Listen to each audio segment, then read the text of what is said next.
அனைவருக்கும் வணக்கம்.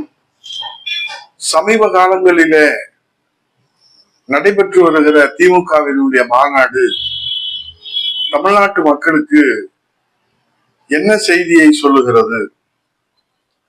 மகளிர் மாநாடு, இளைஞரணி மாநாடு, பூத் கமிட்டி மாநாடு, மண்டல மாநாடு, மாநில மாநாடு என்று மாநாடை நடத்தி கொண்டிருக்கிற மாண்புமிகு முதலமைச்சர் அவர்கள் தமிழகத்திற்கு என்ன செய்தியை சொல்லுகிறார் என்று எல்லோரும் ஒரு குழப்ப நிலையிலே தான் நம் மாநாட்டை பார்க்க வேண்டியிருக்கிறது. இன்றைக்கு கூட திருச்சியில, காவேரி பாய்கிற திருச்சியில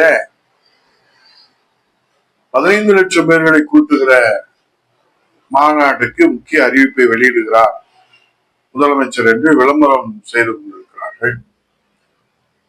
ஆகவே இன்றைக்கு ஒரு புறத்திலே நாம் பார்த்தோமானால் தமிழகம் இன்றைக்கு தலைகுனிந்து இருக்கிறது. தமிழகம் தலைநகராக இருந்தது, இப்போது கொலை நகராக மாறி இருக்கிறது. சமீபத்திலே மண் கலை பொருட்கள் தயாரிக்கும் கலை நகரமான மானாமதுரையில கொலை நகரமாக மாறி இருக்கிறது. மானாமதுரை போலீசார் கைது செய்து அழைத்து சென்ற வாலிபர் மருத்துவமனையில இறந்த சம்பவமும், வீட்டிலே படுத்திருந்த ஆட்டோ டிரைவர் கழுத்தறுத்து கொலை செய்யப்பட்ட சம்பவமும் அந்த பகுதியிலே அச்சத்தை ஏற்படுத்தி இருக்கிறது. போலீசார் அடித்ததால் தான் ஆகாஷ் டெலிசன் இருந்ததாக குற்றம் சாட்டிய உறவினர்கள் மதுரை ராமேஸ்வரம் ரோட்டில் மறியலிலே ஈடுபட்டிருக்கிறார்கள். மானாமதுரை உடைகுளத்தை சேர்ந்த ஆட்டோ டிரைவர் முனீஸ்வரன் 30 கழுத்தறுத்து கொல்லப்பட்டிருக்கிறார். இப்போது திமுக ஆட்சியில அதிர்ச்சி அளிக்கிற செய்தி என்னவென்றால் 27 லாக்அப் மரணங்கள் ஏற்பட்டிருக்கிறது. சமீபத்தில் திருப்பவரம் அஜித்குமார் லாக்அப் மரணத்தின் போது ஸ்டாலின் என்ன சொன்னார்? அஜித்தினுடைய பெற்றோரிடம், சாரிமா, இனிமேல் இதுபோல் நடக்காது என முதல்வர் அன்றைக்கு உறுதி அளித்தார்கள். ஆனால் இப்போது அவருடைய உறுதி என்ன ஆயிற்று? அதே சிவகங்கையிலே மற்றொரு உயிர் பறிக்கப்பட்டிருக்கிறது, லாக்அப் டெத் மரணமாக. காவல்துறை தன் வசம் வைத்துள்ள முதல்வர் குற்றச் செயல்களை கட்டுப்படுத்த முடியாமல் வேடிக்கை பார்ப்பது தமிழகத்திற்கு ஏற்பட்டிருக்கிற சாபக்கேடு. பாலியல் வன்கொடுமைகள் கட்டுப்படுத்த முடியாது. நேற்று தினம் உலக மகளிர் தினம், உலக மகளிர்களுக்கான உரிமையை போற்றுகிற தினத்தில மகளிருடைய பாதுகாப்பு கேள்விக்குறியாயிருப்பது வேதனையின் உச்சமாக இருக்கிறது. தமிழ்நாட்டினுடைய கடன் இந்தியாவிலே அதிகமான கடன் சுமை 10 லட்சம் கோடி நாம் கடன் வாங்கியிருக்கிறோம். பொருளாதார குழுவெல்லாம் அமைத்தோம். ஆக ஒரு மாநிலத்திலே என்ன வேண்டும்? அமைதி வேண்டும். அமைதி இருந்தால்தான் வளர்ச்சி இருக்கும்.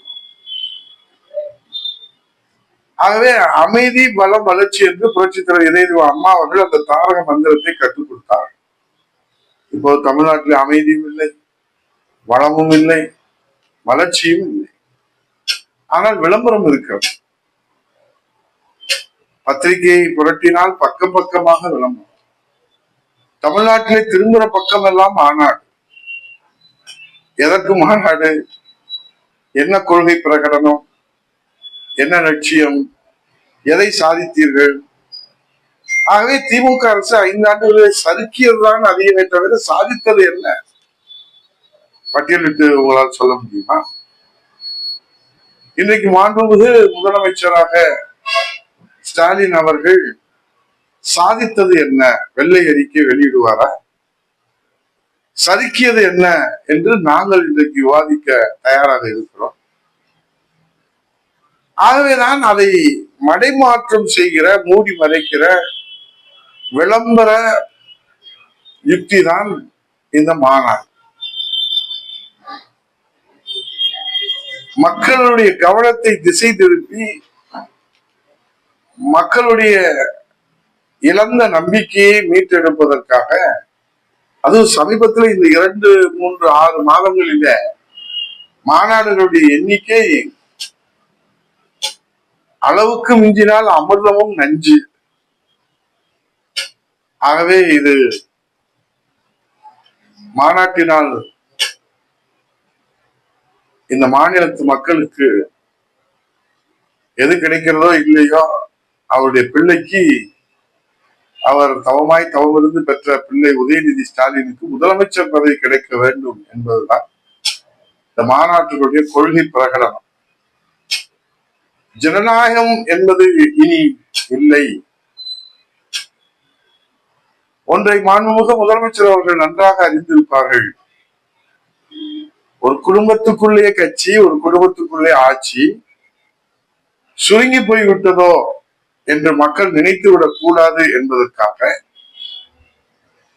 கட்சியின் ஆட்சியின் எல்லை விரிவடைந்து இருக்கிறது என்பதை ஒரு மாய தோற்றத்தை ஏற்படுத்துவதற்காக மாநாடு நடத்துகிறார் மாண்புமிகு முதலமைச்சர்.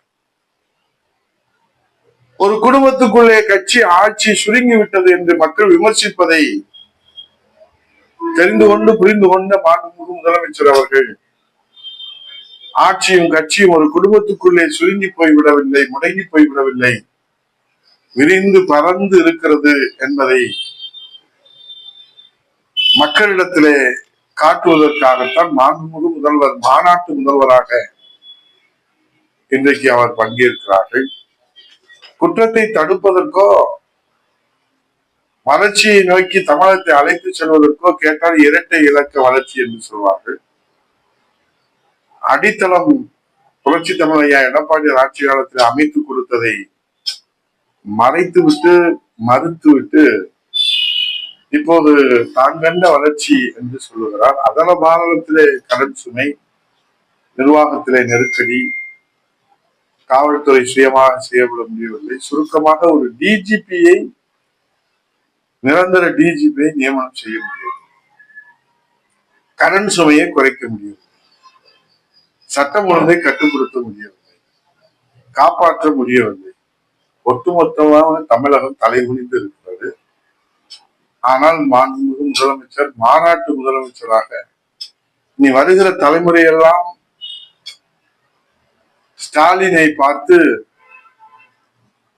என்ன அழைப்பார்கள், எப்படி அழைப்பார்கள் என்று நாம் பார்த்தோமானால், இதுவரை பார்த்ததெல்லாம் எளிய முதல்வர், இனிய முதல்வர், வலிமையான முதல்வர், நிரந்தர முதல்வர், மக்களின் முதல்வர் என்றெல்லாம் அழைத்து பார்த்திருக்கிறோம். இப்போது முதல் முறையாக உலக சாதனையாக மாநாட்டு முதல்வர் மாண்புமிகு ஸ்டாலின் பிள்ளையை முதலமைச்சர் பதவியிலே அமர வைப்பதற்காக அயராது உழைக்கின்ற மாநாட்டு முதல்வர் ஸ்டாலின், உங்கள் கனவு பகல் கனவாகும் என்பதை திருச்சியில மாநாடு நீங்கள் கூட்டினாலும் மக்கள் உங்கள் மீது இருக்கிற கடும் கோபத்தை மறைப்பதற்கும் நடைமாற்றம் செய்வதற்கும் திசை திருப்புவதற்கும் நீங்கள் எடுக்கிற முயற்சி, நீங்கள் கொடுக்கிற விளம்பரம் மக்களுக்கு சோறு போடாது. அது வேதனையின் உச்சம் என்று சொல்லி விடைபெறுகிறேன். நன்றி, வணக்கம்.